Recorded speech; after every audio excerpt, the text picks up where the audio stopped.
Assalamualaikum warahmatullahi wabarakatuh. Bismillahirrahmanirrahim. Alhamdulillahirrahmanirrahim.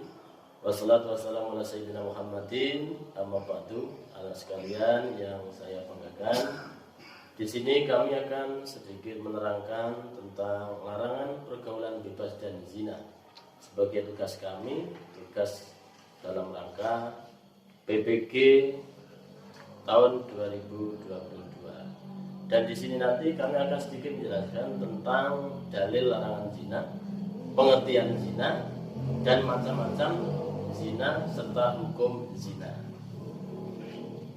Dalil tentang larangan zina yaitu yang pertama Quran surat Al-Isra ayat 32 yang berbunyi A'udzubillahi minasyaitonirrajim. Bismillahirrahmanirrahim.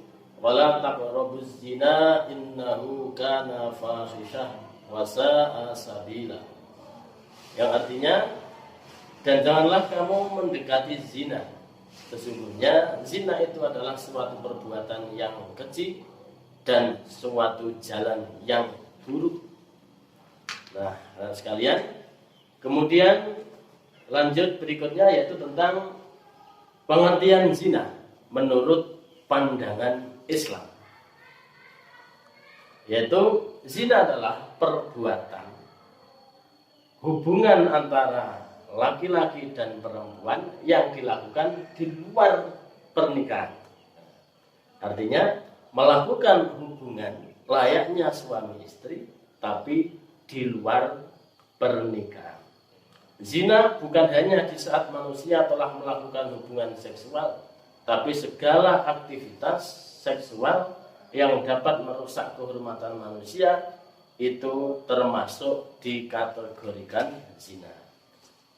Setelah anak-anak mengetahui pengertian zina, yang kedua adalah tentang hukum berzina dalam pandangan Islam. Nah, di sini kami sedikit menjelaskan tentang apa ataupun bagaimana hukum zina dalam pandangan agama Islam. Berdasarkan hukum Islam, perzinahan adalah termasuk dosa besar, termasuk kategori dosa besar urutan ketiga. Setelah yang pertama adalah musyrik, yang kedua adalah membunuh, yang nomor tiga adalah zina. Jadi anak-anak hati-hati, jangan sampai terjerumus pada ketiga dosa besar tersebut. Yang selanjutnya adalah macam-macam zina. Nah, di sini kami akan mengambil hadis Nabi Muhammad SAW yang diriwayatkan oleh Abu Hurairah radhiyallahu anhu, yaitu yang kami kutip artinya, yang pertama adalah artinya kedua mata itu bisa melakukan zina, kedua tangan itu juga bisa melakukan perzinahan, kedua kaki juga bisa melakukan zina, dan semuanya itu akan dibenarkan atau diingkari oleh alat kelamin.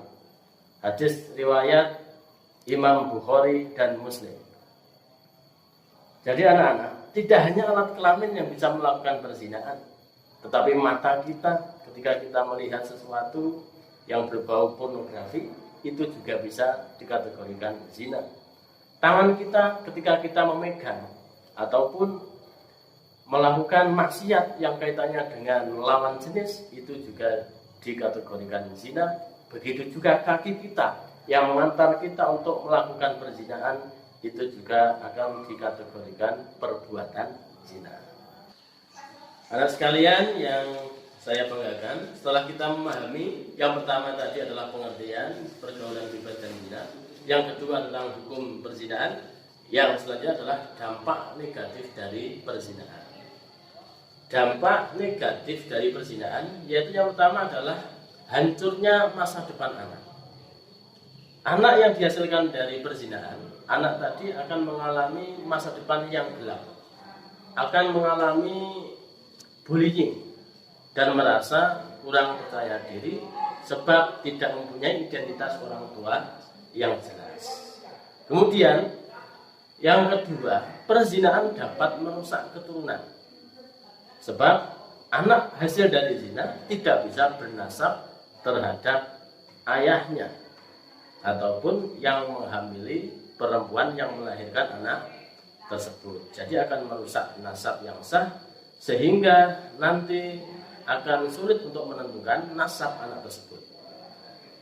Kemudian yang ketiga, perbuatan zina akan mendorong melakukan perbuatan dosa besar yang lain. Nah, misalkan contohnya membunuh.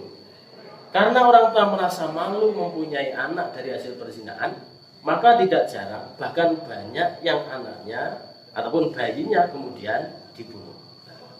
Kemudian negatif yang keempat adalah yaitu hukuman yang berat, yaitu berupa ranjam atau dibunuh dengan cara dilempari batu ketika terjadinya perzinahan. Itu dikategorikan zina muhson ataupun zina ketika dilakukan sudah pada masanya mempunyai pasangan suami istri yang sah, kemudian melakukan perzinahan, maka hukumannya lebih berat, yaitu dirajam.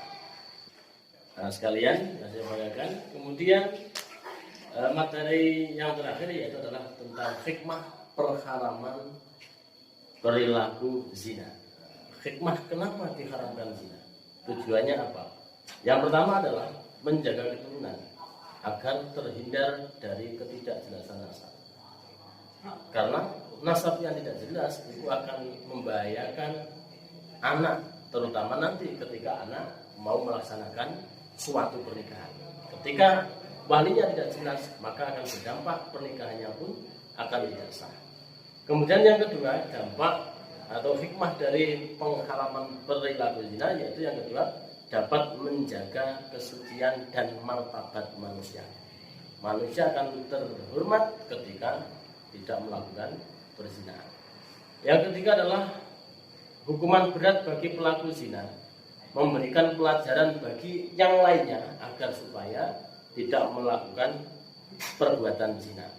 Karena beratnya hukuman yang diterima oleh pelaku zina, seperti halnya ranjam ataupun dicambuk 100 kali kemudian diasingkan, itu adalah termasuk pendidikan bagi yang lain agar jangan sampai terjerumus pada zina. Kemudian yang keempat, hikmah dari pengharaman perilaku zina yaitu terpelihara dari penyakit yang sangat berbahaya, yaitu penyakit AIDS yang mematikan, yang sampai sekarang belum ada obatnya. Kemudian yang terakhir yaitu terhindar dari kejahatan-kejahatan selain dari zina tersebut, tapi dampak dari perlakuan zina tersebut, yaitu seperti membunuh janin, menggugurkan janin, sampai membunuh bayi hasil dari perzinahan. Sekian materi dari kami. Tolong anak-anak pelajari. Kemudian nanti akan ada tugas untuk mendapatkan beberapa konsep dari materi yang kami sampaikan dan akan saya kirim lewat Google Form. Terima kasih. Assalamualaikum warahmatullahi wabarakatuh.